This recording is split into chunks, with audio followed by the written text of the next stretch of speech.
In the shadowed, fog-choked streets of London, 1837, Ebenezer Craddock thrived as a merchant whose fortune was matched only by his insatiable avarice. His counting house brimmed with golden sovereigns, his warehouses groaned under the weight of silks and spices, yet his heart remained a hollow pit gnawed by a hunger no wealth could sate. To him, every shilling was a stepping stone to power, every pound a brick in his edifice of his dominion. Men whispered his name with equal parts awe and dread, for Ebenezer was not merely rich, he was relentless, a predator cloaked in fine wool and cynicism. One bleak November morning, as the city drowned in a miasma of coal smoke and mist, Ebenezer prowled the narrow lanes of Cheapside. His destination was a crooked antiquities shop, its windows clouded with grime, its sign creaking mournfully in the wind. Inside, the air reeked of mildew and forgotten time. The dealer, a wizened man with eyes like chipped flint, barely glanced up as Ebenezer rifled through trays of tarnished trinkets and moth-eaten tomes. It was then, amid a pile of cracked leather satchels, that he unearthed a relic that stilled his restless hands.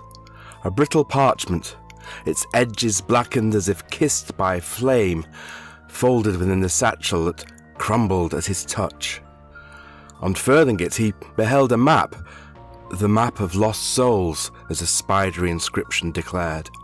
Its ink, though faded, traced a jagged path across uncharted realms, terminating in a skull-shaped sigil deep within the wilds of Africa. Beside it, tucked into the satchel's lining, was a scrap of paper, its script trembling as if scrawled in terror. Beware ye who seek the treasure, for dire consequences await those who dare steal it. The souls guard what is theirs. Ebenezer's lips curled into a sneer. Superstition was the refuge of fools, and he was no fool. The map promised riches to eclipse the treasures of empires, gold ingots stacked like cordwood, jewels that blazed with infernal light, and power to bend nations to his will. Warnings were for the timid, and he was forged of sterner stuff. That night, in his opulent study, he pored over the parchment by candlelight, the flickering shadows dancing like spectres across his gaunt face. Africa beckoned, and he would answer. It was weeks later, Ebenezer stood on the swaying deck of the HMS Vulture, a rotting brigantine chartered with his coin. The vessel groaned as it anchored off Africa's jagged coast, the waves gnashing at the hull like hungry jaws. With him came a ragged crew, porters hunched under burdens of gear, mercenaries with scarred faces and dead eyes, all lured by the promises of wealth. They knew not the map's true purpose, only that their master's purse was deep and his temper sharp. As the longboat scraped ashore, Ebenezer clutched the parchment, its brittle edges cutting into his palm. The air tasted of salt and decay, and the horizon shimmered with a heat that seemed to pulse with malice.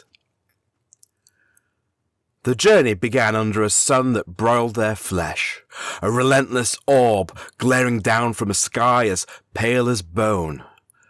The map led them inland through a desert where dunes rose like waves of a frozen sea, their shadows stretching long and thin as if feeling the light itself. Sand stung their eyes and clogged their throats, and the wind howled with voices that might have been the cries of the lost, or something older. Ebenezer drove them onward, his greed a lash that cracked against their faltering spirits. At night, lions prowled the edges of their campfires, their ember eyes glowing like embers, their growls reverberating through the earth. Sleep became a fleeting ghost, haunted by the rustle of unseen watchers. The desert gave way to a jungle so dense it swallowed the sun. Vines coiled like serpents, snaring the unwary in their strangling embrace. The air grew thick with stench of rot and the drone of insects that bit and burrowed. Rivers roared through the undergrowth, their currents black and swift, whispering secrets as they dragged fallen branches to watery graves.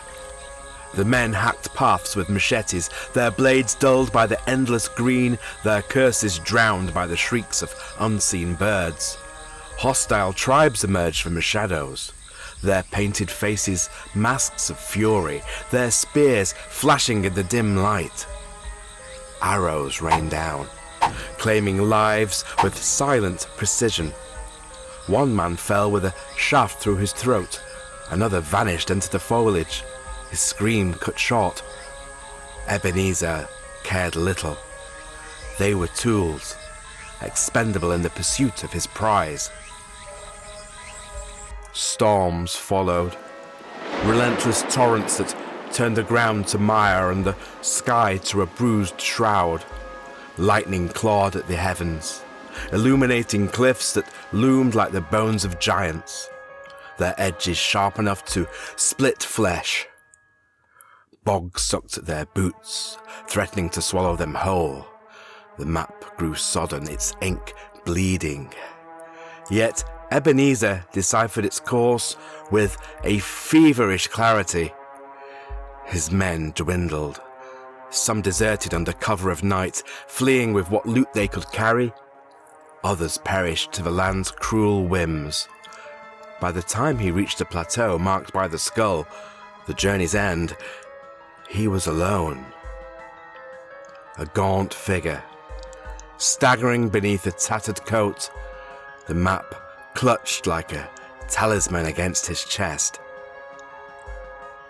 The plateau rose from the earth, a desolate expanse of cracked stone crowned by a massive slab, flat and ominous as a gravestone. Its surface bore the skull symbol etched deep by some ancient hand, its hollow eyes staring into eternity. Ebenezer's breath rasped as he hauled himself atop it, his boots slipping on lichen-slick rock. For a moment, triumph swelled within him. Visions of gold and glory blazed in his mind, a kingdom built on the spoils of the damned. Then the earth convulsed. A low, guttural rumble shook the plateau, and the slab tilted beneath him. Ebenezer clawed at its surface, his nails splintering, but the stone flipped on a hidden hinge within the mechanical precision. He plummeted, a scream tearing from his throat as he fell into darkness. The slab slammed shut above him, sealing him in with a thunderous finality that echoed like a death knell. Dust choked the air as he struck the cavern floor, his lantern tumbling from his grasp to skitter across the stone. Fumbling in the blackness, Ebenezer struck a match, its feeble glow trembling in his shaking hand. He retrieved his oil lamp and lit it, the flame casting a sickly light across a tableau of horror. Skeletons sprawled across the cavern, their bones gleaming like ivory in the gloom. Dozens, perhaps hundreds. A silent legion of the fallen. Some clutch rusted swords, their blades pitted and useless. Others grip scraps of parchment, their edges curling like dead leaves. Skulls leered at him, their jaws agape in eternal mockery, their eye sockets fathomless pits.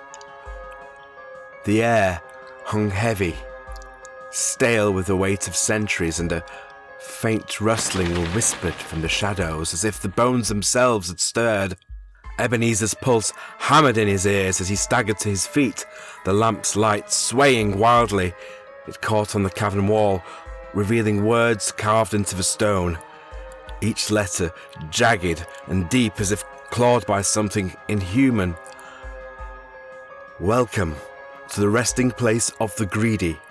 You were warned. You chose greed. You get death. Think of this choice so you can explain it to your maker. The words seared into his mind, their meaning a cold blade against his spine.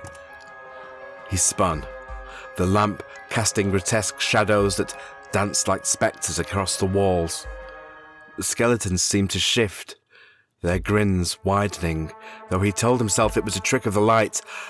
The air grew thinner, pressing against his lungs, and a chill seeped into his bones, unnatural and pervasive.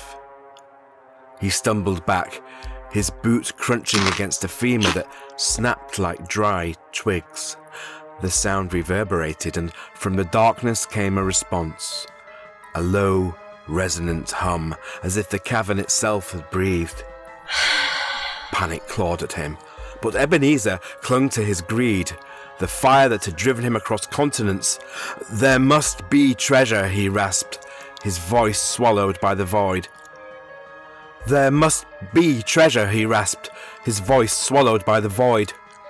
He scoured the cavern, kicking aside bones, prying at the walls with bloodied fingers.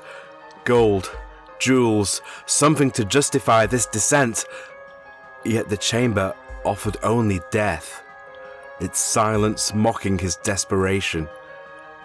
Then he saw it, a faint glint in the far corner where the lamp's light barely reached. Heart pounding, he stumbled toward it, shoving aside a skeleton whose skull rolled away with a hollow clatter. There, half buried in the dust, lay a chest of blackened wood, its iron bands rusted but intact. His breath hitched as he knelt before it, fingers trembling as he forced the lid. It creaked open, hinges screaming, and within gleamed a fortune. Coins of tarnished silver, gems that shimmered with a sickly, unnatural hue, emeralds like plague-ridden eyes, rubies pulsing like blood. A laugh bubbled from his throat, raw and triumphant. He had won!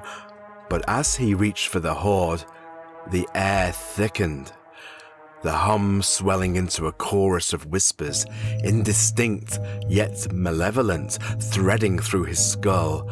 The gems flickered, their light dimming, and the coins grew cold, biting into his flesh.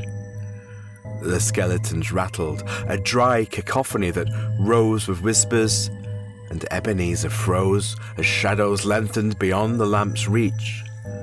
Something moved, a shape, vague and vast, coalescing in the dark. Eyes opened within it, countless and luminous, staring with a hunger older than time. You were warned. You were warned. The voices hissed, a legion speaking as one. The treasure is ours. The greedy feed us. Ebenezer screamed, scrambling back as the chest slammed shut, the gems and coins vanishing into its depths. The shadows surged, tendrils of darkness snaking towards him, and the skeletons rose, jerky, marionette-like, their bones grinding as they lurched forward. He swung his lamp, its flame guttering, but the figures pressed closer, their bony hands outstretched. The air turned to ice, his breath frosting before him, and the whispers became a roar, drowning his pleas. He sank to his knees, the map slipping from his grasp to flutter among the bones. The note's words burned into his mind, dire consequences, and he understood too late. This was no mere grave. It was a prison, a feeding ground for something ancient and insatiable. His greed had not led him to riches, but to the maw of the lost souls, guardians of a treasure that consumed rather than enriched. The lamp flickered out, plunging him into blackness. The last sound he heard was his own voice, sobbing apologies to a maker he had never heeded. As the darkness claimed him, above the plateau stood silent, the slab unmarked save for the skull, waiting for the next fool to heed the call of avarice. In the cavern below, the shadows fed, and the whispers grew quiet, until the map found its way to another greedy hand, borne by winds that smelled of death.